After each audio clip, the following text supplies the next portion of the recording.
করেছিলাম, সূরাতুল ওয়াকিয়া। আল্লাহ সূরা ওয়াকিয়াতে বিচার দিবসের দৃশ্যপট বর্ণনা করেছেন। কোরআনের বেশিরভাগ স্থানে যখন বিচার দিবসের বর্ণনা দেয়া হয়েছে, সেখানে এমন মানুষের বিবরণ এসেছে যারা জান্নাতে যাবে এবং এমন মানুষের বিবরণ এসেছে যারা জাহান্নামে যাবে। দুইটি শ্রেণী, তাই না? কিছু মানুষ জাহান্নামে যাবে, আগুনে পড়বে, কিছু মানুষ জান্নাতে যাবে। পরিষ্কার সরল শ্রেণীবিন্যাস। তো সূরা ওয়াকিয়া যে কারণে কৌতূহল জাগ্রতকারী তা হলো দুই শ্রেণীর পরিবর্তে এখানে আল্লাহ আমাদেরকে তিনটি শ্রেণীর কথা বলেছেন।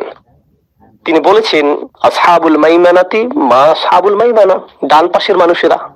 এরা সেই সকল মানুষ যাদেরকে ডান হাতে আমলনামা প্রদান করা হবে, আর এর ফলশ্রুতিতে তারা জান্নাতের পথে অগ্রসর হবেন, যেটা সূরা তাহরিমে এইভাবে বর্ণিত হয়েছে, রব্বানা আতমিম লানা নূরানা, হে আমাদের প্রভু, আমাদের আলোকে পরিপূর্ণ করে দিন, আমাদের জান্নাতের সুদীর্ঘ পথ পাড়ি দেওয়ার সামর্থ্য প্রদান করুন।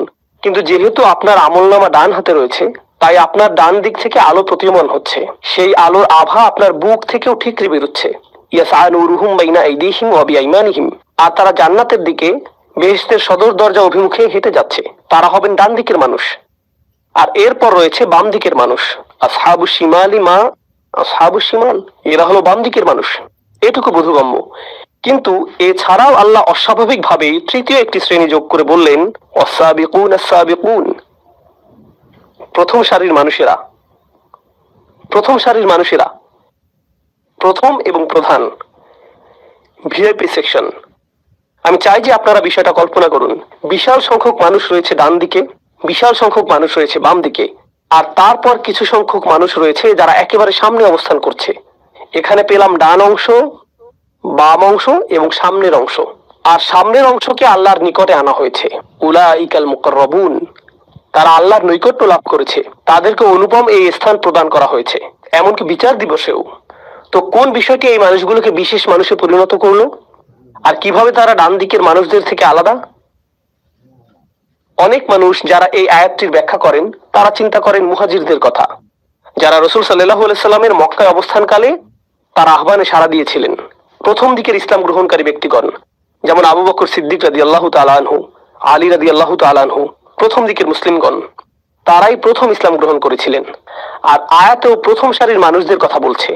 এর মাধ্যমে অবশ্যই প্রাথমিক যুগের মুসলিমদেরকেই বোঝাচ্ছে। একটু পরে আমরা এই বিষয়ে বিস্তারিত আলোচনা করব। এখানে আরেকটা বিষয় রয়েছে। এই মতামতটি সম্পূর্ণ সত্য না হওয়ার কারণ হলো আল্লাহ সূরা তওবাতে একটি বিষয়ের উল্লেখ করেছেন, আস-সাবিকুনাল আউয়ালুন মিনাল মুহাজিরিনা ওয়াল আনসার। তিনি বলেছেন অন্য সকলের আগে যাদের অবস্থান তারা মুহাজিরদের অন্তর্ভুক্ত, যার অর্থ সেই মানুষেরা যারা মক্কায় ইসলাম গ্রহণ করেছেন। কিন্তু তিনি এখানে আনসারদের কথাও বলেছেন, যারা সাহায্যকারী হিসেবে মদিনাতে ছিলেন। আর মদিনার মানুষদের অবদান এসেছে বেশ পরে। তো এখন আমরা শিখলাম যে সাবিকুন শব্দটি এমন মানুষদেরকে বোঝাচ্ছে না যারা আগে ইসলাম গ্রহণ করেছেন, কারণ এটা সেই মানুষদের অন্তর্ভুক্ত করেছে যারা এসেছে আগে, এবং এটা সেই মানুষদের অন্তর্ভুক্ত করেছে যারা এসেছে পরে। তাহলে সাবিকুন বলতে আসলে কি বোঝায়, সেটাই আজকে আমরা কিছুটা বোঝার চেষ্টা করব। একটু আগে ইমাম সাহেব চমৎকার ভাবে সূরা হিজরের শেষের কিছু আয়াত পাঠ করেছেন। আমরা সাবিকুনের এই ধারণাটিকে সূরা হিজরের শেষের অংশের সাথে সম্পর্কযুক্ত করব। সূরা ওয়াকিয়ার ছোট একটি অংশ এবং সূরা হিজরের কয়েকটি অংশ, তাহলেই আজকে আমার কাজ শেষ। এরপর আমি কিছু খেতে যেতে পারবো। ওকে, তো এখন আমি আপনাদের সাথে যা শেয়ার করব তা হলো একটি উদাহরণ। গত বছর আমার বেশ কয়েকটি মুসলিম দেশে এবং অমুসলিম দেশের বেশ কয়েকটি মুসলিম সম্প্রদায়ে ভ্রমণ করার সুযোগ হয়েছে। আর আমি সেখানে কিছু বিষয় লক্ষ্য করেছি। এটা আপনার পরিবার এবং সমাজের জন্য সত্য হতে পারে, আবার নাও হতে পারে। ব্যাপক সংখ্যক মুসলিম পরিবারে যা ঘটে যাচ্ছে তা হলো আমরা আমাদের পুত্রদেরকে লালন পালন করছি নির্দিষ্ট কিছু প্রত্যাশা নিয়ে, আমরা আমাদের কন্যাদেরকে লালন পালন করছি নির্দিষ্ট কিছু প্রত্যাশা নিয়ে। তো আমি আপনাদের একটি উদাহরণ দিচ্ছি। পাকিস্তানে আমি যা লক্ষ্য করেছি সে বিষয়ে। আমি পাকিস্তানি বংশোদ্ভূত, তাই কিছু সময়ের জন্য সেখানে বেড়াতে গিয়েছিলাম। আমরা আমাদের কন্যাদেরকে মেডিকেল কলেজে ভর্তি করার জন্য জোর দিয়ে থাকি। তো পাকিস্তানে অনেক অনেক মেয়ে, লাখ লাখ মেয়ে ডাক্তার হয়ে বের হয়। কিন্তু এটা এজন্য না যে তারা আসলেই ডাক্তার হবে, এটা এজন্য না যে তারা আসলেই ডাক্তার হবে। যখন তারা ডাক্তারি ডিগ্রি লাভ করে, এটা তাদেরকে বেশ যোগ্য বিয়ের পাত্রী হিসেবে তৈরি করে। তো পাকিস্তানে লাখ লাখ তরুণ নারী ডাক্তার হয় এজন্য না যে তাদের মা বাবা তাদেরকে ডাক্তারি করাতে চায়, অথবা হাসপাতালে কাজ করাতে চায়, অথবা গ্রামে প্রসূতিদের সন্তান জন্মদানে চিকিৎসা সহায়তা প্রদান করাতে চায়। যেহেতু গ্রামে চিকিৎসা সেবা অপ্রতুল, কারণটা তা নয়। মূল কারণ হলো মেয়েটির জন্য ভালো প্রস্তাব আসবে, কারণ সে একজন ডাক্তার, তাই না? কেন আপনি ডাক্তার হতে চান? কারণ আমার মা বাবা চান যে আমি ডাক্তার হই, আর আমার বড় বোন ডাক্তার হয়েছে এবং তার জন্য ভালো প্রস্তাব এসেছিল। এজন্যই আমি এটা করছি। ইনশাআল্লাহ আমিও আমার বড় বোনের মতো সফলতা পাবো। এই মেয়েরা তাদের বড় বোনদের দেখে নিজেদেরকে তুলনা করছে এবং বলছে যে এটাই সফলতার মানদণ্ড, এটাই আমি অর্জন করতে চাই। আমি যদি এটা অর্জন করতে পারি তাহলে জীবনে কিছু একটা অর্জন করা হবে। তরুণ যুবকদেরকে উৎসাহিত করা হয় ইঞ্জিনিয়ার, ডাক্তার অথবা এই ধরনের কিছু হওয়ার জন্য, কারণ তাহলে তারা ভালো চাকরি পাবে। আর যখন তারা ভালো চাকরি পাবে তারা সম্মানিত হবে। মানুষ বলবে, মাশাআল্লাহ, আমার ছেলে একজন ডাক্তার, একজন ইঞ্জিনিয়ার, আমার ছেলে এটা, আমার ছেলে সেটা। তো এটা একটা অহংকারের বিষয়ে পরিণত হয়। আর এই তরুণ যুবককে আপনি যদি জিজ্ঞেস করেন যে কেন আপনি ডাক্তার হতে চান, সে ডাক্তার হতে চায় কারণ তার পরিবারের সকলেই ডাক্তার। তার পিতা একজন ডাক্তার, অথবা তার চাচারা ডাক্তার, তার বড় ভাই ডাক্তার। ও মাই গড, সে ডাক্তার হয়ে গিয়েছে। এখন আমি যদি ডাক্তার না হই তাহলে তো আমি একজন হতভাগ্য। আমি কি বোঝাতে চাচ্ছি? মূল বিষয়টি বুঝিয়ে বলছি। আপনার জীবনের গতিপথ নির্ধারণের জন্য গোটা অনুপ্রেরণাটি আসছে অন্য কোনো স্থান থেকে। অন্য কেউ আপনার জন্য মানদণ্ড নির্ধারণ করে দিয়েছে, আর আপনাকে সেই মানদণ্ড অনুসরণ করতে হবে। আর বেশিরভাগ সময়ই সেই মানদণ্ডটি নির্ধারণ করা হয় তুলনার উপর ভিত্তি করে। সেই লোকের দিকে লক্ষ্য করো, সে এমনটা করেছে, দেখো সে কত টাকা উপার্জন করছে, দেখো সে কতটা সম্মানিত, তোমাকে তার মতো হতে হবে, এরকম হতে হবে। তো আমরা মূলত লক্ষ কোটি মানুষের মিলিত অনুসরণ প্রিয় একটি জাতি। এটা শুধুমাত্র ধর্মের দিক দিয়েই না, আমাদের ধর্মে আমরা কিছু বিষয় অনুসরণ করি। আমরা নামাজে একই পদ্ধতি অনুসরণ করি, আমরা হজ এবং রোজার ক্ষেত্রে একই সময়সীমা অনুসরণ করি। শুধুমাত্র ধর্মের ক্ষেত্রেই না, বরং আমাদের ক্যারিয়ারে, আমাদের চিন্তা পদ্ধতিতে, জীবনের অগ্রাধিকার নির্ধারণে, জীবনের অগ্রাধিকারগুলো আগে থেকে ঠিক করে দেয়া হয়েছে। আর প্রজন্মের পর প্রজন্ম আমরা শুধু পুরাতন সেই অগ্রাধিকার অনুসারেই জীবন পরিচালিত করে যাচ্ছি। আমি যেখানে গিয়েছি এই ব্যাপারটা লক্ষ্য করেছি।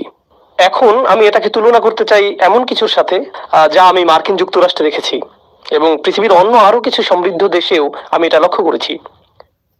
জানেন মার্কিন যুক্তরাষ্ট্রে কি ঘটে? জানেন কি ঘটে? সেখানে মার্ক জাকারবার্গের মতো মানুষ রয়েছে, আর সেখানে ইলন মাস্কের মতো মানুষ রয়েছে। আমি কিন্তু এই মানুষগুলোকে পছন্দ করি না, কিন্তু আমি তাদের কিছু বিষয়ে বলছি। তারা অদ্ভুত, কারণ তারা কোনো মানদণ্ড অনুসরণ করে না। এটা শুধু আদর্শ হিসেবে উপস্থাপিত এই মানুষগুলোই না যারা বিশালাকার কোম্পানি প্রতিষ্ঠা করেছে, বরং এমন অনেক মানুষ রয়েছে যারা কোনো মানদণ্ড অনুসরণ করেনি এবং তারা নতুন কিছু শুরু করেছে। আর যখন তারা নতুন কিছু শুরু করেছে, চারপাশে সকলেই বলেছে, বাহ, এটা তো চমৎকার। তো আপনি যদি বাংলাদেশে, পাকিস্তান অথবা জর্ডানে থাকেন আর আপনি নতুন কিছু শুরু করতে চান, তখন আপনার পরিবারের সকলে কি বলবে? তুমি পাগল হয়ে গেছো, কেউ এমনটা করে না, তুমি এত নির্বোধ কেন? তোমার চাচাতো ভাইয়ের মতো হতে পারো না? তোমার ভাইয়ের মতো হতে পারো না? তোমার বোনের দিকে দেখো, অমুকের দিকে দেখো, অনুসরণ করো, অনুসরণ করো, অনুসরণ করো। নতুন কিছু কেন করছো? নতুন কিছু করলে ব্যর্থ হবে। অদ্ভুত। আপনি যদি এমন কিছু করেন যা অন্য কেউ করছে না, তাহলে আপনি নির্বোধ। আপনাকে তখন ইমামের কাছে নিয়ে যেতে হবে, যাতে তিনি রুকিয়া করে সুস্থ করতে পারেন। তিনি কোনো দোয়া পাঠ করে তারপর আপনার এই সমস্যা ভালো করার চেষ্টা করবে, তাই না? কিন্তু এর সাথে সাবিকুনের কি সম্পর্ক? রাসূলুল্লাহ সাল্লাল্লাহু আলাইহি সাল্লাম মক্কায় নবুয়ত পেলেন, আর তখন সেই লোকগুলোর একটা ধর্ম ছিল, তাদের একটা সংস্কৃতি ছিল, তাদের বিয়ে করার একটা পদ্ধতি ছিল, তাদের সন্তান লালন পালন করার একটা পদ্ধতি ছিল। তাদের সেই পদ্ধতি চলে আসছিল হাজার হাজার বছর ধরে। আর রাসূল সাল্লাল্লাহু আলাইহি সাল্লাম ইব্রাহিম আলাইহিস সালামের ধর্মকে পুনরুজ্জীবিত করলেন এবং সবকিছু দেখার জন্য তাদেরকে নতুন দৃষ্টিভঙ্গি প্রদান করলেন। তারা এই সকল মূর্তি কাবা ঘরের চারপাশে দেখে বেড়ে উঠেছে, আর তাদের বাবারা ওইভাবে বেড়ে উঠেছে। এটাই ছিল তাদের জীবনের স্বাভাবিক অংশ। তাদের কাছে এগুলো জাতীয় স্মৃতিস্তম্ভ। এরপর কোরআন আসলো, রাসূল সাল্লাল্লাহু আলাইহি সাল্লাম আসলেন এবং তিনি সম্পূর্ণ নতুন কথা বললেন। এগুলো সব মিথ্যে, তোমাদের এই সবগুলো মূর্তি মিথ্যা। আর ব্যবসা বাণিজ্যে যা কিছু তোমরা করে থাকো, যেভাবে তোমরা কন্যা সন্তানদেরকে জীবন্ত মাটিতে পুঁতে ফেলো, আর অন্য যে কাজগুলো তোমরা করো, এগুলো সবই ভুল। তারা বলল, না না না, যা ইতিমধ্যেই চলে এসেছে আমরা তার অনুসরণ করি, আমরা অনুসরণ করতে পছন্দ করি। মানুষ নতুন কিছু শুরু করতে চায় না, এটা বাতুলতা। রাসূলুল্লাহ সাল্লাল্লাহু আলাইহি সাল্লামের বিরুদ্ধে একটি প্রধান অভিযোগ ছিল তিনি বাতুল, উম্মাদ। আমি উম্মাদ শব্দটির ক্লিনিক্যাল সংজ্ঞা খোঁজার চেষ্টা করেছিলাম, যদিও বিভিন্ন রকমের অসংখ্য সংজ্ঞা রয়েছে, কিন্তু এমনকি উন্মাদনার চেয়েও নিচের সংজ্ঞাটি কি? অস্বাভাবিক আচরণের সংজ্ঞা কি? অস্বাভাবিক আচরণ হলো, ধরুন একটা মহাসড়ক রয়েছে আর সকলের গাড়িগুলো এই দিকে যাচ্ছে, কিন্তু আপনার গাড়িটি বিপরীত দিকে যাচ্ছে, তাহলে আপনি হলেন উন্মাদ, আপনি অস্বাভাবিক আচরণের অধিকারী। তো এই সংজ্ঞা অনুযায়ী সকলেই শিরক অনুসরণ করছে, সকলেই নির্দিষ্ট রীতি অনুযায়ী তাদের পরিবারে বসবাস করছে, সকলেই এটা করছে। একমাত্র যিনি এর বিপরীত দাঁড়িয়েছিলেন তিনি হলেন রাসূলুল্লাহ সাল্লাল্লাহু আলাইহি সাল্লাম। তো স্পষ্টতই তারা এটা দেখে বলল যে এটা যদি স্বাভাবিক হতো অন্য মানুষেরাও এটা করত, তাই এটা উন্মাদনা। তো আল্লাহ তাকে তার সমাজের প্রথম ব্যক্তি হিসেবে বাছাই করলেন এরকম কিছু কথা বলার জন্য, এই বাণী প্রচার করার জন্য, এই বাণী প্রচারের জন্য। এক হিসেবে তিনি ছিলেন সাবিক, সাবিক তিনিই ছিলেন প্রথম। সমাজকে চ্যালেঞ্জ করার ক্ষেত্রে তিনিই ছিলেন প্রথম।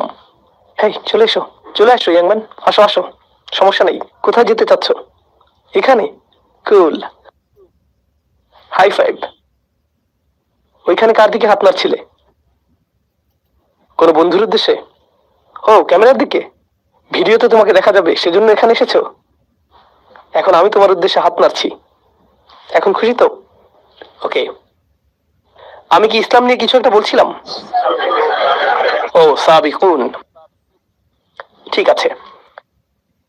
তো আমি চাই যে আপনারা কল্পনা শক্তিকে কিছুটা কাজে লাগান। আমি চাই আপনি কল্পনা করুন যে আপনি রাসূল সাল্লাল্লাহু আলাইহি সাল্লামের সময়ে বসবাস করছেন, আর আপনি মক্কার সাধারণ একটি পরিবারে বসবাস করছেন। আপনি একই ধর্ম পালন করেন, আপনি সেই একই চর্চা করেন, তাদের সবকিছুই পালন করেন। হঠাৎ আপনি শুনলেন যে এই ব্যক্তিটি নবী হওয়ার দাবি করছে, আর তার বার্তাটি হলো সকল মূর্তি পূজা ত্যাগ করো, ব্যবসায় অসৎ উপায় অবলম্বন করো না, এতিমদের সাথে ভালো আচরণ করো। আপনি এতিমদের সাথে এক ধরনের আচরণ করে অভ্যস্ত। উদাহরণস্বরূপ, অনেক মুসলিম দেশে এরকমটা ঘটে। আমরা বলি যে আমাদের উম্মার মাঝে ভ্রাতৃত্ব রয়েছে, কিন্তু যখন আপনি কোনো মুসলিম দেশে যান আপনি দেখতে পাবেন যে সেখানে সামাজিক শ্রেণী বৈষম্য রয়েছে। নির্দিষ্ট শ্রেণীর মানুষ হয়তো কোনো রেস্তোরাঁয় বসে আছে, অন্য আরেক শ্রেণীর মানুষ রয়েছে যাদের সন্তানেরা খালি পায়ে বাইরে ঘুরেঘুরি করছে, তাই না? কখনো কখনো তাদের সন্তানেরা আপনার জন্য খাবার পরিবেশন করছে। আপনি আপনার বাচ্চার সাথে কথা বলেন এভাবে, হে তুমি কি একটু খাবার খাবে? একটু খাবার খাও। আর পরিবেশনকারী কোনো শিশু যখন আপনার কাছে আসে আপনি বলেন, হেই চা নিয়ে আয়, হেই এদিকে আয়। এভাবেই আপনি তাদের সাথে কথা বলেন। তো স্পষ্টতই আপনি তাদের সাথে সমান ব্যবহার করছেন না। কিন্তু সেই সমাজে এই কোরআন আসলো এবং বলল, যদিও এই শিশুগুলো এতিম, তুমি এরকম আচরণ করতে পারবে না। ফাযালিকাল্লাযী ইয়াদউল ইয়াতীম, আপনি তাদের সাথে এভাবে কথা বলতে পারবেন না। কাল্লা বাল্লা তুকরিমুনাল ইয়াতীম, তোমরা এতিমদেরকে সম্মানিত করো না।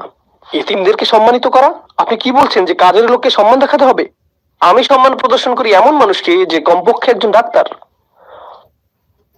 কমপক্ষে তো তার একটা ডিগ্রি আছে, যাতে সম্মান দেখাতে পারি।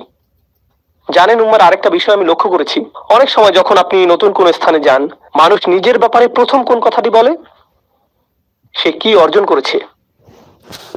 আসসালামু আলাইকুম, আমার নাম আব্দুল করিম, আমি একজন ডাক্তার, আমি এই হাসপাতাল প্রধান, এবং এটা এটা এটা এটা এটা যোগ্যতার সম্পূর্ণ একটি তালিকা।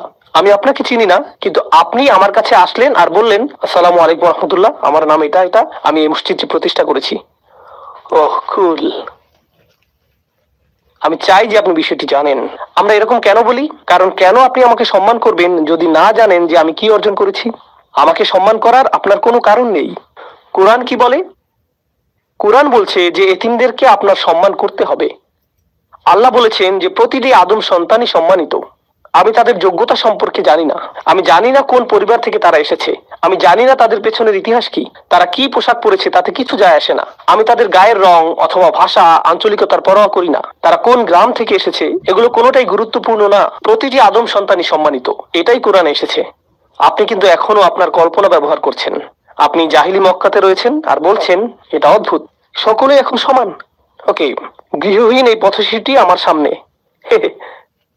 এটা কোন ধরনের ধর্ম যা যুক্তিসঙ্গত না? কিন্তু আপনি চিন্তা করতে শুরু করলেন যে হয়তো এটা যুক্তিসঙ্গত, হয়তো সকল মানুষ আসলেই সমান, হয়তো এই শিরক এবং উপাস্যগুলো যুক্তিসঙ্গত না, হয়তো সত্য ধর্ম শুধু একটি, হয়তো সৃষ্টিকর্তা শুধুমাত্র একজন, তার কথা আমাকে আরেকটু শুনে দেখতে হবে। আর আপনি নীরবে এই মানুষটির কথা শুনতে শুরু করলেন, মুহাম্মদ রাসূলুল্লাহ সাল্লাল্লাহু আলাইহি ওয়াসাল্লাম। আর তারপর আপনি সিদ্ধান্ত নিলেন যে আমার পরিবারের মধ্যে আমিই প্রথম ব্যক্তি হতে চাই উঠে দাঁড়িয়ে এটা বলার জন্য যে আশহাদু আল্লা ইলাহা ইল্লাল্লাহ ওয়া আশহাদু আন্না মুহাম্মাদান আবদুহু ওয়া রাসূলুহু। শুধু আপনার কল্পনাকে ব্যবহার করুন। যখন আপনি এটা করবেন, আপনার পরিবারের প্রতিক্রিয়া কি হবে? লক্ষ্য করুন, তারা নবীজিকে কি বলেছে? উন্মাদ। তারা বলবে, তুমিও তার সাথে থেকে উন্মাদ হয়ে গিয়েছো। দেখো, সে উন্মাদ, কেউই তার অনুসরণ করে না। কেন তুমি তাকে অনুসরণ করছো? আমরা তাকে সম্মান করতাম এবং পছন্দ করতাম তার এই অদ্ভুত ব্যাপারগুলো প্রকাশিত হওয়ার আগে, কিন্তু স্পষ্টতই সে কোনো ধরনের সমস্যায় ভুগছে এবং মানসিক ভারসাম্য হারিয়েছে। আর তুমিও অকারণেই নিজের মানসিক ভারসাম্য হারাচ্ছ। তোমাকে স্বাভাবিক আচরণ করতে হবে। স্বাভাবিক অর্থ তোমাকে অন্য সকলের মতো হতে হবে, কারণ আপনি যদি অন্য সকলের মতো না হন তাহলে আপনি উন্মাদ। তো এই লোকগুলো, প্রথম মানুষগুলো যারা ইসলাম গ্রহণ করেছিলেন, জানেন তারা কি করেছিলেন? তারা অন্য সকলের সমর্থন হারাতে প্রস্তুত ছিলেন। তাদের অন্য কারো কাছ থেকে অনুপ্রেরণার প্রয়োজন ছিল না। অন্য কেউ তাদেরকে অনুপ্রেরণা দিচ্ছিল না। প্রকৃতপক্ষে সকলে তাদেরকে নিরুৎসাহিত করছিল। যখন তারা ইসলাম গ্রহণ করলেন, যেই মানুষগুলো তাদেরকে ভালোবাসতো তারা অসন্তুষ্ট হয়ে পড়লো। যারা তাদের সাথে ব্যবসা করতো তারা লেনদেন বন্ধ করে দিল। যারা তাদেরকে অনুকরণীয় হিসেবে দেখতো, এখন তারা তাদেরকে নিচু চোখে দেখে এবং তাদের থেকে দূরত্ব বজায় রেখে চলে। যাদেরকেই তারা ভালোবাসতো, বিনিময়ে তারা এখন ঘৃণা করে। তারা বিচ্ছিন্ন, একাকী এবং একঘরে হয়ে পড়লো। এমনকি এখানে শ্রোতাদের মধ্যে অনেক অমুসলিম ভাইদেরও একই অবস্থা। যারা অমুসলিম পরিবার থেকে এসেছেন এবং ইসলাম গ্রহণ করেছেন, তারা নিজেদের পরিবার থেকেও একই রকম অভিজ্ঞতার শিকার হয়েছেন। কিছু পরিবার বেশ ভালো, কিন্তু অন্যরা বলে, তুমি এটা কি করলে? তুমি পরিবারটা ভেঙে ফেললে। তুমি কেন স্বাভাবিক না? কেন তুমি এত অদ্ভুত? কেন তুমি সত্য ধর্ম গ্রহণ করলে? এই ধরনের কথা তাদেরকে শুনতে হয়। কিন্তু তারা তাদের নিজ পরিবারের মাঝে সাবিক। সাহাবীরাও তাদের নিজের পরিবারে সাবিক হয়েছিলেন। কোরআন আমাদেরকে সেই মানুষদের গুণাবলী সম্পর্কে শিক্ষা দিয়েছে যারা গোটা পৃথিবীকে পরিবর্তন করে দিয়েছিলেন। কারণ আমরা গর্ব সহকারে বলতে পারি যে এই কোরআন 23 বছর ধরে নাজিল হয়েছে এবং এটা গোটা পৃথিবীকে পরিবর্তিত করে দিয়েছে। পৃথিবীকে পরিবর্তন করতে চাইলে পৃথিবীর অনুসরণ করলে চলবে না, আপনাকে নতুন কিছু করতে হবে, না হলে এটা সম্ভব না। অন্য সকলে যা করছে তা আপনাকে চ্যালেঞ্জ করতে হবে। কোনো পরোয়া করবেন না, আপনাকে এটা করতেই হবে। আপনাকে উঠে দাঁড়াতে হবে এবং এটা আপনি কোনো প্রথার অনুসরণ করবেন না, বরং আপনাকে প্রথা ভঙ্গ করতে হবে। আপনি নিজের মূলনীতি অনুসরণ করে চলবেন। আপনি সাবিক হয়ে উঠবেন। আর সাবিকদের সাথে কি ঘটে? সেই মানুষগুলো যখন শুরু করে, সকলে তাদেরকে কি বলে? উন্মাদ। সকলে তাদেরকে প্রত্যাখ্যান করে। সকলে তাদের সন্তানদেরকে এদের ব্যাপারে সতর্ক করে, এই মানুষগুলোর অনুসরণ করো না। তারা এমন কিছু করে যা অন্য কেউ করে না। এরা অদ্ভুত, এরা আজব। আর সাবিকুনরা যখন এই সকল সমালোচনা, এই সকল আক্রমণ, প্রতিনিয়ত নিরুৎসাহিত করা মন্তব্য এবং বর্জনের শিকার হয়, তারা নিজেদের অনুপ্রেরণাকে প্রভাবিত হতে দেয় না। তারা নিজেদের অনুপ্রেরণাকে প্রভাবিত হতে দেয় না। তারা এতে প্রভাবিত হয় না, বরং তারা সামনে অগ্রসর হতে থাকে। আর আল্লাহ এ ধরনের মানুষদের ক্ষেত্রে কি করেন? তিনি তাদেরকে পরীক্ষা করতে চান যে তারা কি আসলেই সাবিক হতে চায় নাকি অনুসারী হতে চায়। আর এক পর্যায়ে তারা সফল হন। অবশেষে আল্লাহ তাদেরকে বিজয় প্রদান করেন। আর যখন আল্লাহ তাদেরকে বিজয় দান করেন, জানেন কি ঘটে? অন্য মানুষরা তখন তাদেরকে অনুসরণ করে। এটাই আল্লাহর নির্ধারিত নিয়ম। এটা শুধুমাত্র রাসূল সাল্লাল্লাহু আলাইহি ওয়াসাল্লামের সিরাতেই ঘটেনি, বরং এটা পৃথিবীতে সব সময়ই ঘটেছে। এটাই আল্লাহর নির্ধারিত নিয়ম। অদ্ভুত ধারণার অধিকারী এমন মানুষ রয়েছে। উদাহরণস্বরূপ কেউ বলতে পারে যে আমি মিনি কাপকেক উৎপাদন করব। এটা শুনতে অদ্ভুত মনে হয়, কেউ তো এটা কিনবে না। আর তারপর তারা নিজেদের গ্যারেজে এই স্টুপিড কোম্পানি শুরু করে। আর তারপর এটা সর্ববৃহৎ কাপকেক কোম্পানিতে পরিণত হয়। এটা বিশাল আকার ধারণ করে। এরপর সকলে তাদেরকে অনুসরণ করতে চায় এবং তাদের ধারণার পুনরাবৃত্তি করতে চায়। কেন? কারণ তারা নতুন কিছু শুরু করেছে। কেউ ঝুঁকি নিতে আগ্রহী না, কারণ কেউ নিশ্চিত না যে এটা কাজ করবে কিনা। সম্ভবত এটা ব্যর্থ হবে। যখন এটা সফল হয়, তখন আমরা তা অনুসরণ করতে প্রস্তুত। আজকের দিনে পৃথিবীর যে সকল জাতি সবচেয়ে শক্তিধর, যে সকল জাতি অর্থনৈতিক দিক থেকে সবচেয়ে শক্তিশালী, সাংস্কৃতিকভাবে শক্তিশালী, কৌশলগতভাবে শক্তিশালী, সামরিকভাবে শক্তিশালী, তাদের সকলের মধ্যে অভিন্ন একটা জিনিস আপনি পাবেন: তারা উদ্ভাবনকারী জাতি। তারা গবেষণা এবং উন্নয়নের জাতি। তারা প্রচুর নতুন জিনিস আবিষ্কার করে। তারা বিজ্ঞানের জগতে সর্বদাই সাবিক। তারা চিকিৎসা বিজ্ঞানে বিভিন্ন শাখা নিয়ে গবেষণায় সাবিক। আপনি কাফেরদেরকে অভিশাপ দিতে পারেন, তাদের প্রতি রাগান্বিত হতে পারেন, কিন্তু আপনার মায়ের যদি কোনো অপারেশনের প্রয়োজন হয়, সামর্থ্য থাকলে আপনি পশ্চিমা দেশগুলোর সেরা হাসপাতালটিতেই যাবেন, কারণ সেসব ক্ষেত্রে তারা সাবেকুন। অন্য কোথাও না গিয়ে আপনি সেখানেই যাবেন। আপনি তাদেরকে ঘৃণা করেন, তাদের বিরুদ্ধে এটা সেটা বলেন, কিন্তু তাদের বানানো মোবাইলটাই আপনি কিনেন, কোনো মুসলিম দেশে প্রস্তুত মোবাইল না। যেমন আমরা যদি মুসলিম ফোন নাম দিয়ে কোনো মোবাইল বানাই, মানুষ এটা তেমন কিনবে না। যখন গাড়ি কেনার প্রয়োজন হয়, আপনি আব্দুল করিমের একক উদ্যোগে নির্মিত গাড়ি কিনেন না। কেন নয়? কারণ সেই লোকগুলো গাড়ি প্রস্তুতে সাবেকুন হয়ে গিয়েছে, তারা মাইক্রোচিপ প্রযুক্তিতে সাবেক হয়ে গিয়েছে, তারা চিকিৎসা বিজ্ঞানের গবেষণায় সাবেক হয়ে গিয়েছে, তাই না? আর যখন তারা সাবেক হয়ে গেল, গোটা পৃথিবী তাদের উপর নির্ভর করতে শুরু করলো। পৃথিবী তাদের উপর নির্ভর করতে শুরু করলো। কিন্তু মূল বিষয় হলো, কোন জিনিসটা তাদেরকে এত শক্তিশালী করেছে? এটা কি তাদের প্রাকৃতিক সম্পদ? এটা কি জ্বালানি তেল? এটা কি প্রাকৃতিক গ্যাস, খনিজ সম্পদ? এটা কি প্লুটোনিয়াম? না, এটা চিন্তা শক্তি। বিশ্বের পরাশক্তিগুলো তাদের সমাজে এমন সংস্কৃতি সৃষ্টি করেছে যেখানে তারা বলে, আমরা চাই তুমি পর্যবেক্ষণ চালাও, আমরা চাই যে তুমি নতুন নতুন বিষয়ে চেষ্টা করো। যদি তুমি অকৃতকার্য হও, আবারও চেষ্টা করতে থাকো যতক্ষণ পর্যন্ত সফল না হও, আর আমরা এজন্য তোমাকে অর্থায়ন করব।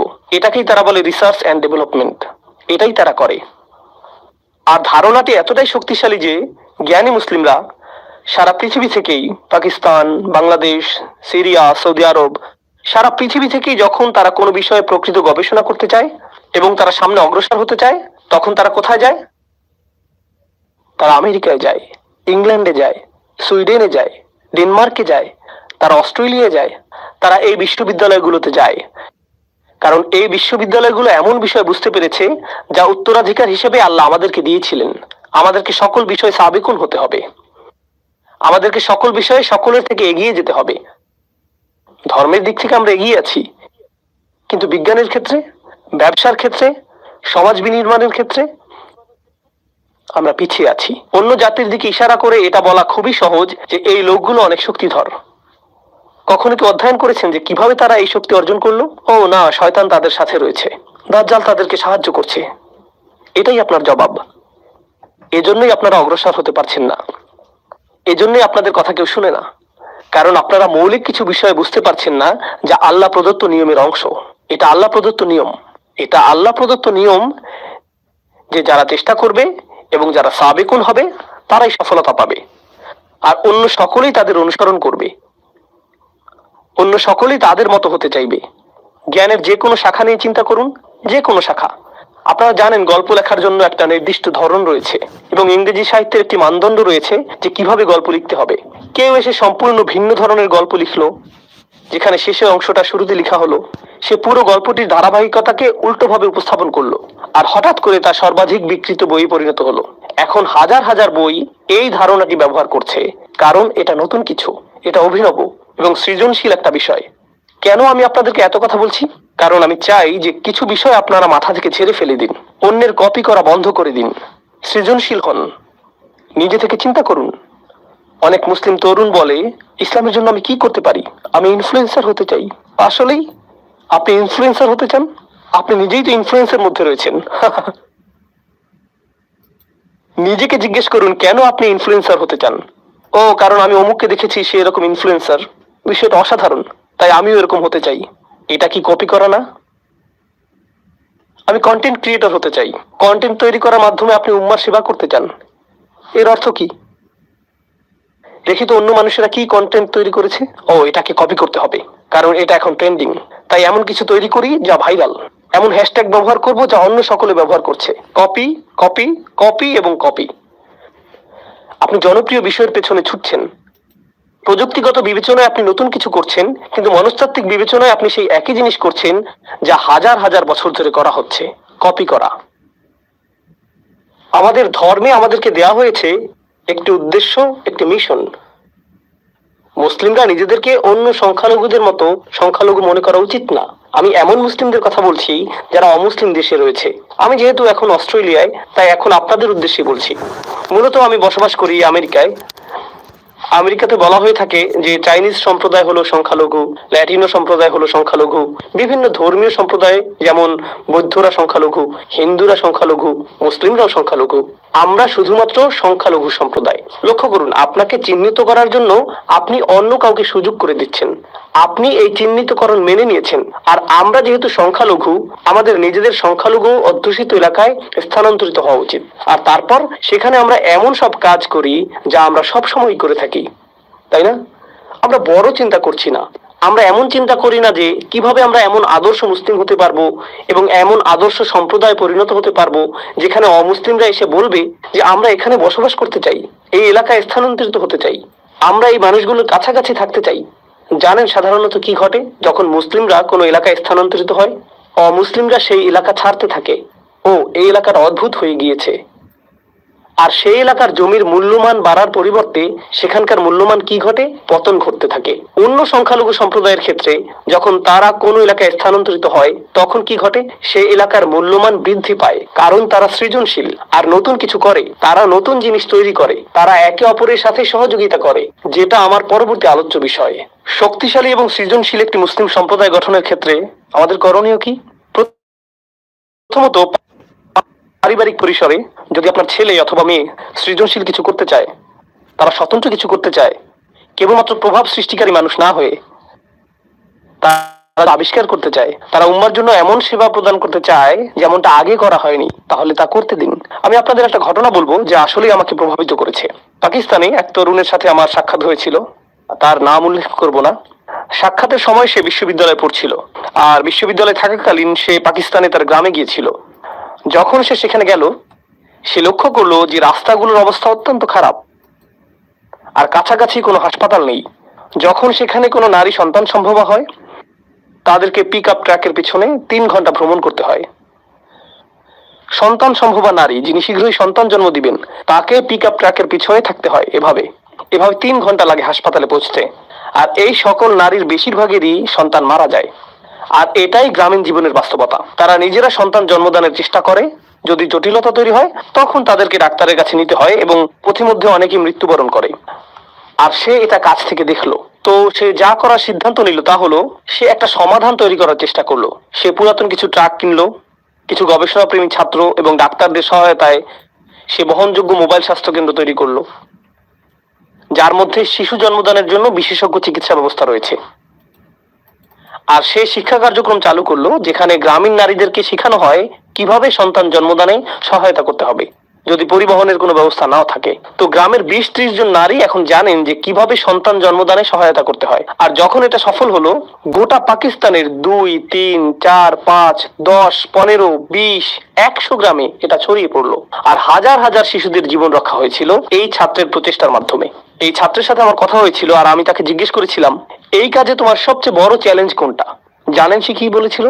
আমার মা বাবা মনে করেন আমি সময় নষ্ট করছি। আমার মা বাবা আমাকে এই কাজে নিরুৎসাহিত করেছেন। তারা মনে করেন আমি আমার ক্যারিয়ার নষ্ট করছি।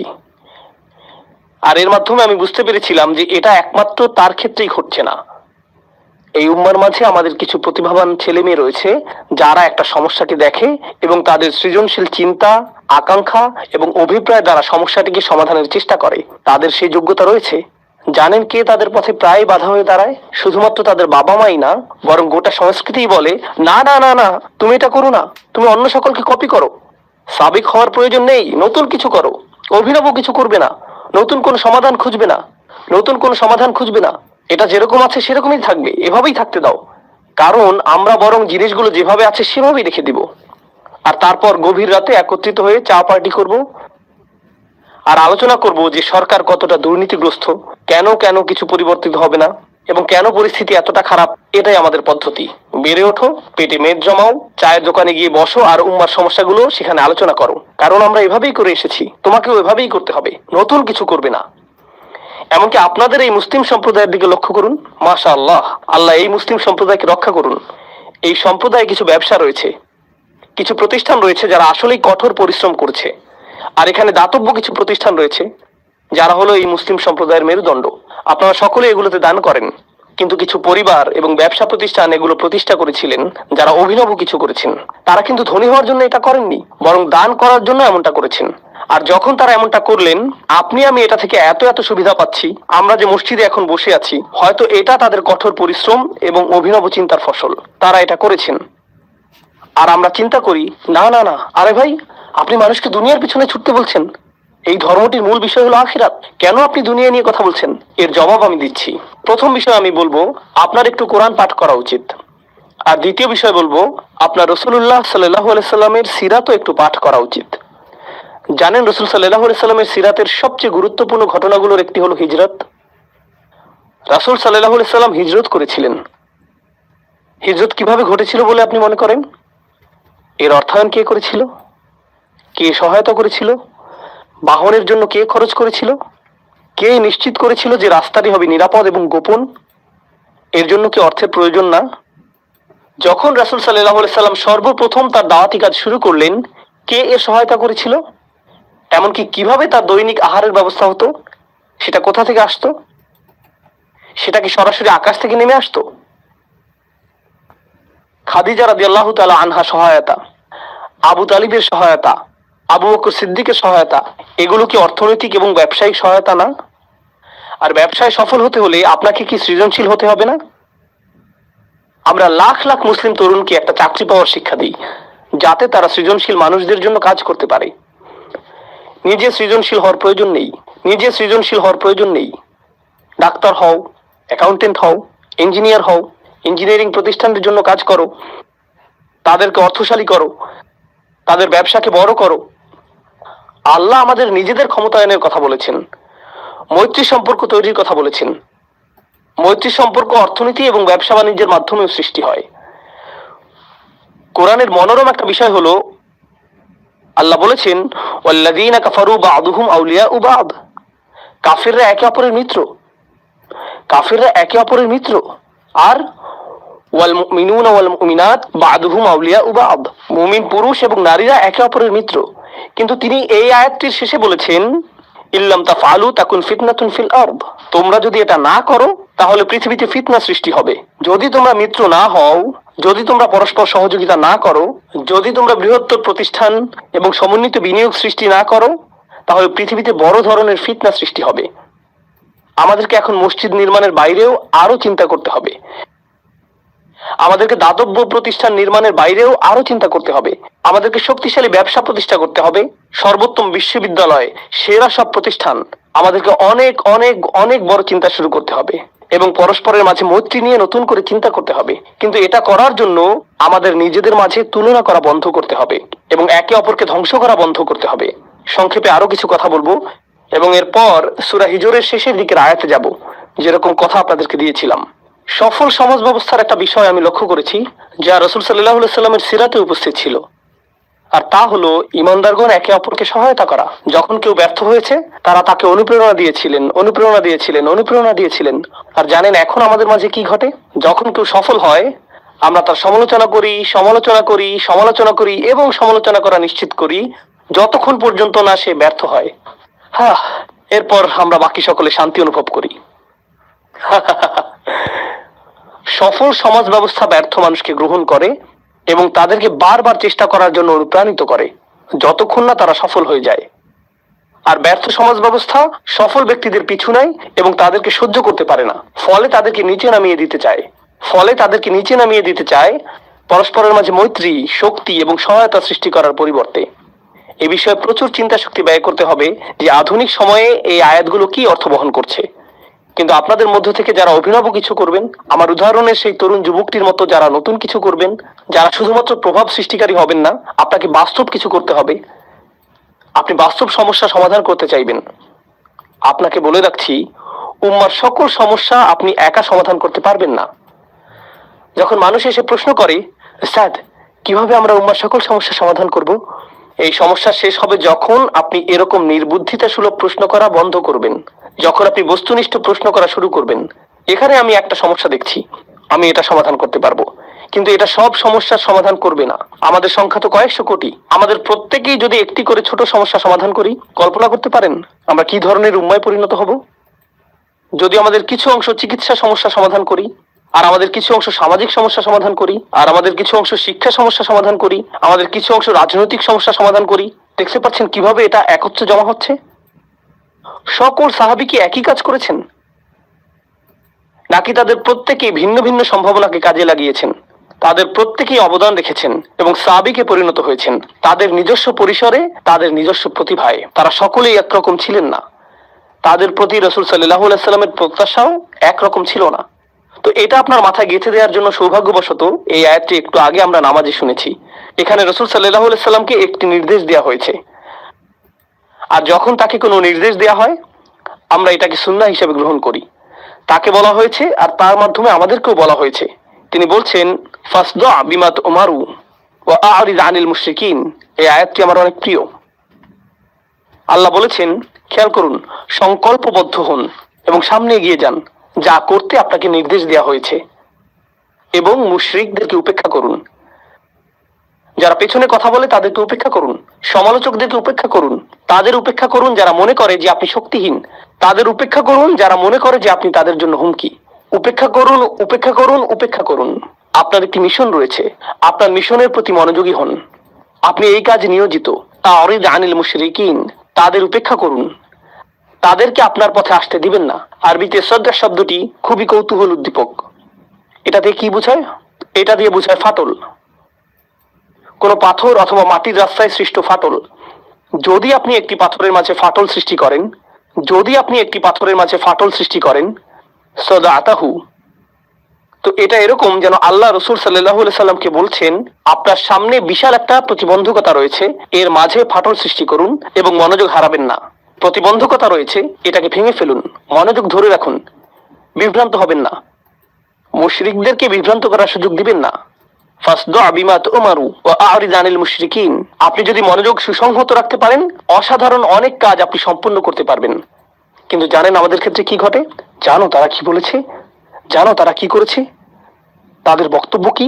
সর্বদা আপনি এই বিষয়ে মনোযোগী, আর যখন আপনি তাদের কথার দিকে মনোযোগ দেন, তখন আপনার যেই কাজ করা উচিত তার প্রতি মনোযোগ দিতে পারেন না। আপনার মনোযোগ হারিয়ে যায়। আপনার তো স্বতন্ত্র মিশন রয়েছে, আপনার তো স্বতন্ত্র দায়িত্ব রয়েছে। আ'রিদ আনিল মুশরিকিন। তারপর আল্লাহ রাসূল সাল্লাল্লাহু আলাইহি সাল্লামকে বললেন, ইন্না কাফাইনাকাল মুস্তাহজিইন, আমি আপনার জন্য যথেষ্ট তাদের বিরুদ্ধে যারা আপনাকে বিদ্রূপ করে। সেই লোকগুলো যারা সমালোচনা করে, উপহাস করে, বিদ্রূপ করে এবং তুচ্ছ-তাচ্ছিল্য করে, তাদের ব্যবস্থা আমি করব।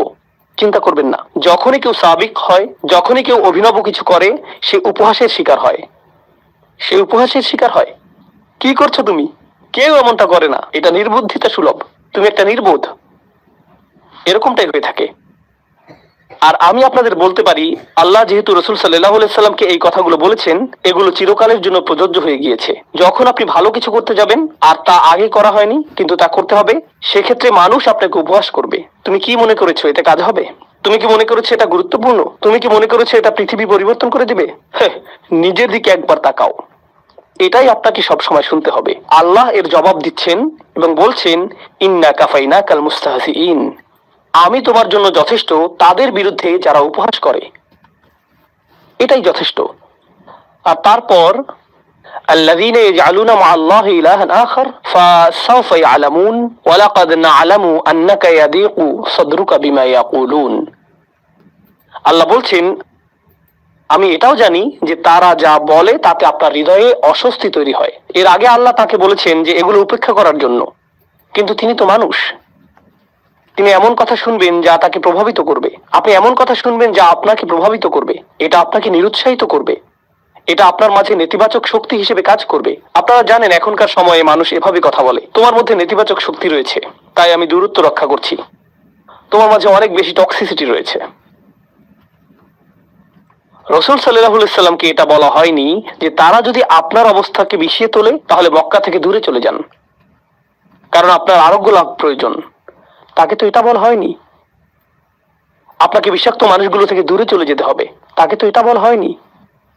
আপনি কি মনে করেন যে মক্কায় রাসূল সাল্লাল্লাহু আলাইহি সাল্লামকে নেতিবাচক কথা মাঝে মাঝে শুনতে হতো, নাকি সেটা ছিল প্রতিদিন? আপনি কি মনে করেন যে তাকে এটা একজন ব্যক্তি থেকে শুনতে হতো, নাকি অনেক মানুষের কাছ থেকে শুনতে হতো? কিছু মানুষ ছিল অপরিচিত, কিছু মানুষ ছিল প্রতিবেশী, কিছু মানুষ ছিল আত্মীয়, কিছু মানুষ ছিল যারা আগে বন্ধু ছিল। তিনি এটা শুনেছেন প্রত্যেক দিক থেকে, প্রতিদিন, সব সময়।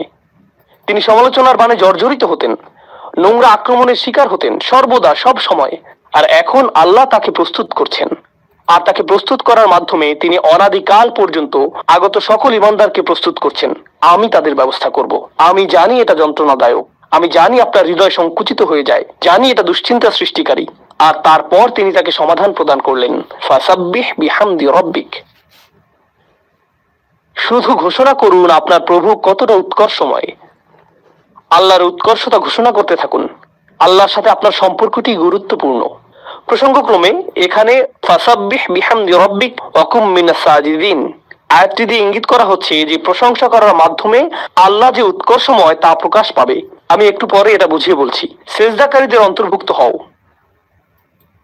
তাসবিহ এবং সিজদার কথা এসেছে। নামাজ শুরু হয় তাসবিহর মাধ্যমে এবং নামাজের শেষ অংশগুলোর একটি হলো সিজদা। রাসূল সাল্লাল্লাহু আলাইহি সাল্লামকে বলা হলো যে আপনি যখন এই সকল নেতিবাচক কথা শুনতে পান, তখন আমি চাই যে আপনি কিছুটা দূরে চলে আসুন এবং নামাজে আল্লাহর সাথে কথোপকথনে মেতে উঠুন। ফলশ্রুতিতে সকল নেতিবাচক প্রভাব দূর হয়ে যাবে, সকল নেতিবাচক প্রভাব দূর হয়ে যাবে।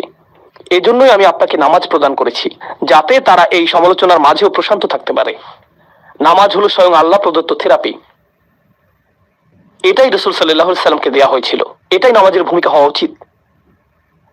আর আমরা বড় কিছু করতে চাই এজন্য না যে আমাদের নাম সামনে আসবে, বরং আমরা বড় কিছু করতে চাই কারণ আল্লাহ আমাদেরকে সক্ষমতা প্রদান করেছেন, কারণ আল্লাহ আমাদেরকে সক্ষমতা প্রদান করেছেন। আর এভাবেই আমরা আল্লাহর তাসবিহ করে থাকি। আমরা এটা করছি আল্লাহর দ্বীনের খেদমত করার জন্য। আমার আশা এই মানসিকতাটাই আপনারা নিজেদের মনে লালন করবেন। সার্বক্ষণিক দুইটি জিনিস আপনাদের করতে হবে। এক, আপনার সামনে একটি মিশন রয়েছে, সেদিকে আপনাকে মনোযোগী হতে হবে। আরেকটি হলো আল্লাহর ইবাদত, আপনাকে সেদিকেও মনোযোগী হতে হবে। ভিতরগত একটা লক্ষ্য রয়েছে, বহির্গত একটা লক্ষ্য রয়েছে। আপনি এই দুইটির মাঝে বিচরণ করছেন। জানেন কি ঘটে? কিছু মানুষ শুধুমাত্র ব্যবসা বাণিজ্য, প্রবৃদ্ধি, ক্ষমতায়ন এবং রাজনীতির প্রতি মনোযোগী হয়ে পড়ে। এগুলো সবই বহির্গত বিষয়। এখানে কিসের প্রতি মনোযোগের অভাব? ইবাদত। আর অন্য মানুষেরা বলে, না, এই লোকগুলো মনে করেছে তারা পরিবর্তন আনবে, তাদেরকে শুধু দোয়া করতে হবে, জিকির এবং ইস্তেগফার করতে হবে, নামাজ পড়তে হবে। তাদের সকল গুরুত্ব ইবাদতের প্রতি, বাকি কাজ আল্লাহ করবেন, আল্লাহ আমাদেরকে সাহায্য করবেন। কোরআন আপনাকে কি শিক্ষা দিচ্ছে? তোমার মিশনের প্রতি মনোযোগ দাও, আর প্রতিদিন যখন তোমার মধ্যে দুর্বলতা এসে পড়ে, আল্লাহর কাছে ইবাদত করো। এই দুইটি জিনিস একে অপরের জ্বালানি, এই দুইটি জিনিস একটি অপরটির জন্য প্রয়োজনীয়। ইবাদত আপনাকে খেদমত করার শক্তি যোগায়, আর খেদমত করতে গিয়ে আপনি হয়তো আপনার লক্ষ্য হারিয়ে ফেলতে পারেন, উদ্দেশ্য হারিয়ে ফেলতে পারেন। উদাহরণস্বরূপ, আপনি হয়তো আল্লাহর সন্তুষ্টির উদ্দেশ্যে মসজিদ নির্মাণ করেছেন, কিন্তু এরপর পলিটিক্স চলে আসলো, অহংকার চলে আসলো, নেতৃত্বের বিষয় চলে আসলো, সবার চোখে পড়ার আকাঙ্ক্ষা চলে আসলো, মাইক হাতে পাওয়ার আকাঙ্ক্ষা চলে আসলো। এই আকাঙ্ক্ষাগুলো চলে আসে। এক্ষেত্রে ইবাদত কি করে? এটা এই সকল দূষণকে পরিশোধন করে দিবে। প্রকৃত ইবাদত এটাই। আল্লাহ কোরআনে এই দুইটি জিনিসের মাঝে ভারসাম্য প্রদান করেছেন।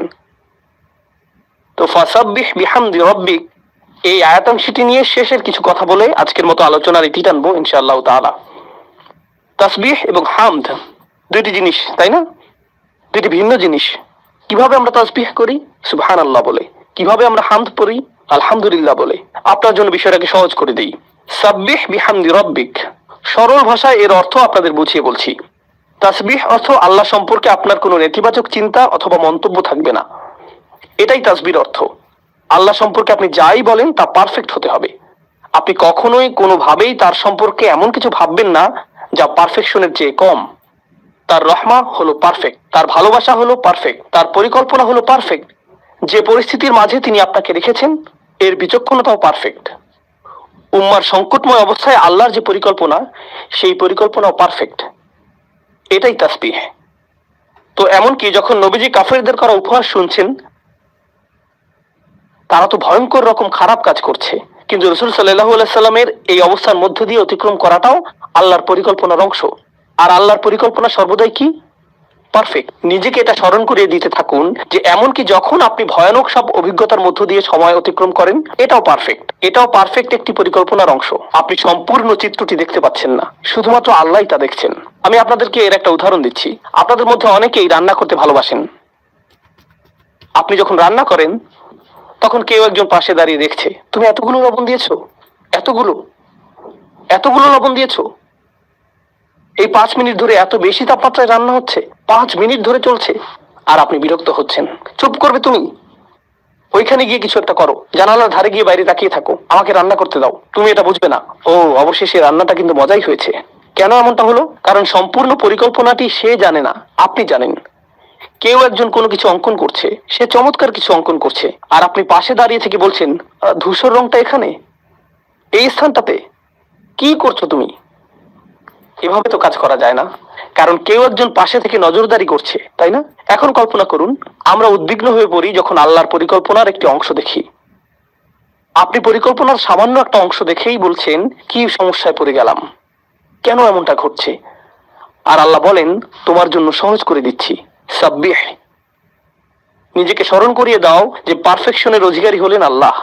আর এই চিত্রটির প্রতিটি ছোট অংশ বৃহত্তর একটি পরিকল্পনার অংশ, যা পারফেক্ট, যা আল্লাহ কর্তৃক নির্ধারিত।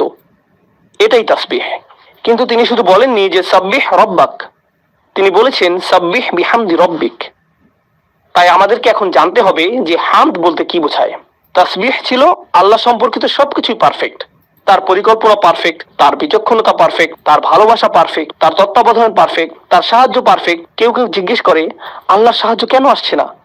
আল্লাহর সাহায্য পারফেক্ট, এবং যখন এটা আসবে সেই সময়টাও পারফেক্ট। এটাই তাসবিহ। ঠিক আছে, আসুন এখন হামদ নিয়ে সংক্ষেপে জেনে নিই। হামদ অর্থ তিনি যাই করেন তা ভালো, তা প্রশংসনীয়, এবং আমাদের উচিত এর জন্য তাকে ধন্যবাদ জ্ঞাপন করা। আল্লাহ যাই করেন আলহামদুলিল্লাহ। তিনি শুধুমাত্র পারফেক্টই না, যার অর্থ আমরা তার সমালোচনা করি না, বরং এর চেয়েও উপরে গিয়ে আমরা তার প্রশংসা করি এবং তার কৃতজ্ঞতা জ্ঞাপন করি। আমরা তার প্রশংসা করি এবং তাকে ধন্যবাদ জ্ঞাপন করি। তো এভাবে আল্লাহ আমাদের মুসলিমদের গোটা মনস্তত্ত্বই উল্টে দিলেন। ওয়ালা তাহসাবান্নাল্লাযীনা কুতিলু ফী সাবিলিল্লাহি আমওয়াতান বাল আহইয়াউন ইনদা রাব্বিহিম ইয়ারযাকুন ফারিহিনা বিমা আতাহুমুল্লাহু মিন ফাদলিহি ويستبشرون بالذين لم يلحقوا بهم من خلفهم ألا خوف عليهم ولا هم يحزنون। আল্লাহ বলেছেন, যারা আল্লাহর পথে মৃত্যুবরণ করেছে কখনোই মনে করো না যে তারা মৃত, বরং তারা জীবিত। তারা আল্লাহর পক্ষ থেকে রিজিক প্রাপ্ত, আর তারা হবে প্রফুল্ল। আমরাই কান্না করে থাকি, তাদের অবস্থা কি? প্রফুল্ল। আপনি যদি এই বিষয়টা উপলব্ধি করেন, তখন আপনি যদি নিজের সামনে ভয়ঙ্করতম মৃত্যু দেখেন, আপনি বলবেন, এই মানুষগুলো হলেন আমাদের শহীদ। আর আমরা এজন্য আল্লাহর প্রশংসা করি, তিনি তাদেরকে নিয়ে গিয়েছেন। ওয়াত্তাখিযু মিনকুম শুহাদা, তিনি আমাদের মধ্য থেকে কিছু মানুষকে নিয়ে যাবেন যাদের সাথে তিনি আগেই সাক্ষাৎ করতে চান, তিনি আগেই তাদেরকে নিজের সঙ্গ প্রদান করতে চান। এটাও প্রশংসার কারণে পরিণত হয়। এমনকি এটাও প্রশংসার কারণ, যদিও এটা অপরাধীদের অপরাধকে বৈধতা প্রদান করে না, কিন্তু এই মুহূর্তে এটা আল্লাহর সাথে আপনার সম্পর্কের বিষয়। এটা অন্য মানুষের সাথে সম্পর্কিত কোনো বিষয় নয়, এটা শুধু আপনি এবং আল্লাহ। সাব্বিহ বিহামদি রব্বিকা, আপনি এটা নিশ্চিত করবেন, আর আপনি এটা নিশ্চিত করবেন যখন আপনি উপলব্ধি করবেন যে আল্লাহ যাই করেন তা পারফেক্ট, আর আমি তার প্রশংসা করব এবং ধন্যবাদ জ্ঞাপন করব আমাকে এই সংকটের মধ্যে থাকার সুযোগ প্রদান করার জন্য। কারণ কিছু মানুষের ক্ষেত্রে তারা কখনো এরকম সংগ্রাম করার কথা চিন্তাও করেনি। যেহেতু আল্লাহ আমাকে এই সংগ্রামের জন্য বাছাই করেছেন, আমার উচিত এই জন্য আল্লাহকে ধন্যবাদ জানানো।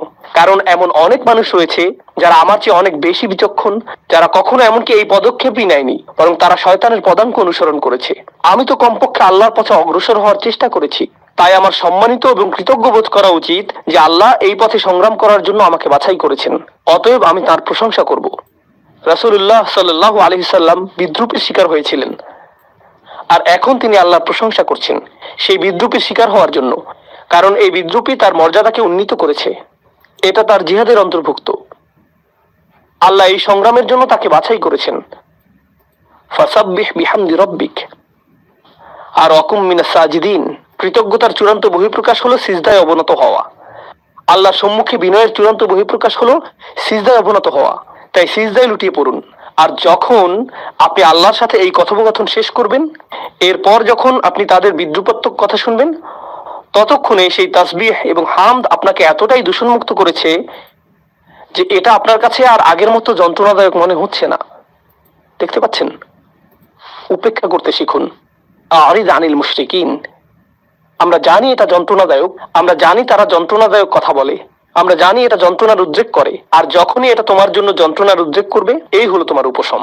তো আমি বিশেষভাবে তরুণদেরকে বলবো, আপনার জীবনে যা করতে চান সে বিষয়ে একনিষ্ঠ থাকুন। আপনি যা অর্জন করতে চান সে বিষয়ে একনিষ্ঠ থাকুন। একনিষ্ঠভাবে কাজ করাকে স্বভাবে পরিণত করুন। আপনি যদি বিশ্ববিদ্যালয়ে পড়েন, শুধুমাত্র বিশ্ববিদ্যালয়ে পড়বেনই না, পড়াশোনার পাশাপাশি একটা কাজ খুঁজে নিন। কর্মস্থলে শিষ্টাচারগুলো শিখুন। শুধু ঘরে বসে থাকবেন না এবং শুধুমাত্র সামাজিক মাধ্যমে ইসলামের খেদমত করবেন না। আমাদের প্রকৃত পুরুষ এবং প্রকৃত নারী প্রয়োজন, যারা সত্যিকার অর্থে এই উম্মার জন্য অবদান রাখবে, সত্যিকার অর্থে। আর আপনি যখন এই ধরনের ব্যক্তিত্ব গঠন করবেন, তখন আপনি কাজ করবেন, আপনি ব্যবসা প্রতিষ্ঠার চেষ্টা করবেন, আপনি স্বাধীনভাবে নিজের কাজ করবেন, আপনি স্বনির্ভর হওয়ার চেষ্টা করবেন। তরুণ যুবকেরা যাদের বয়স 17-18 বছর, তাদের লক্ষ্য থাকা উচিত অর্থনৈতিকভাবে স্বনির্ভর হওয়া। আর মা বাবার এতে উৎসাহিত করা উচিত। এরকম বলবেন না যে না না না, বিশ্ববিদ্যালয়ে পড়াশোনা শেষ করো, এরপর মাস্টার্স শেষ করো, এরপর পিএইচডি শেষ করো, এরপর তুমি হয়তো একটা চাকরি পাবে, আর ততদিন পর্যন্ত বিয়ে করতে পারবে না। না না না, আপনার সন্তানদের স্বনির্ভরতা শিক্ষা দিন। এই উম্মাহ শক্তিশালী হবে না যতক্ষণ পর্যন্ত তরুণরা শক্তিশালী না হবে। আর তরুণরা যদি পরবর্তী ক্রিকেট চ্যাম্পিয়নশিপের জন্য অপেক্ষায় থাকে, তারা যদি পরবর্তী ভিডিও গেম রিলিজের অপেক্ষায় থাকে, অথবা পরবর্তী ওয়েব সিরিজের অপেক্ষায় থাকে, এটাই যদি তাদের চিন্তার কেন্দ্রবিন্দু হয়, অথবা তারা যদি পরবর্তী আইফোনের অপেক্ষায় থাকে, পরবর্তী গ্যাজেট হাতে পাওয়ার অপেক্ষায় থাকে, তাহলে তো আমরা কেবলমাত্র ভোক্তা প্রস্তুত করে যাচ্ছি। এটাই আমরা প্রস্তুত করে যাচ্ছি। তারা শুধুই ভোক্তা, তারা পৃথিবীকে কিছুই দিচ্ছে না, তারা শুধুই পৃথিবী থেকে গ্রহণ করছে। আমাদেরকে এমন উম্মাহ হিসেবে বানানো হয়েছে যারা পৃথিবীকে প্রদান করে। এই উদ্দেশ্যে আমরা সৃষ্টি হয়েছি। তো আপনাদের প্রতি এটাই আমার বিনীত অনুরোধ থাকবে যে সাবিক বলতে যা বোঝায় তা প্রকৃত অর্থেই চিন্তা করবেন, এবং সাবিক হওয়ার ফলশ্রুতিতে সমালোচনা সহ্য করার জন্য নিজেকে মানসিকভাবে প্রস্তুত করুন। সকল শোরগোল অপেক্ষা করে সামনে এগিয়ে যাবার জন্য নিজেকে মানসিকভাবে প্রস্তুত করুন। আল্লাহ আজ্জা জাল্লা আমাদের তরুণদেরকে শক্তি প্রদান করুন এবং এই দিনের খেদমতে ও এই উম্মার ক্ষমতায়নে তাদেরকে আগের প্রজন্ম থেকেও অনেক বেশি অবদান রাখার সামর্থ্য প্রদান করুন, যা উম্মার ক্ষমতায়নে অবদান রাখতে থাকবে আরো বেশি, আরো বেশি এবং আরো বেশি। বারাকাল্লাহু লি ওয়া লাকুম ফিল কুরআনিল হাকিম ওয়া নাফা'নি ওয়া ইয়্যাকুম বিল আয়াতি ওয়া যিকরিল হাকিম। তাকবীর! তাকবীর! তাকবীর! আশহাদু আল্লা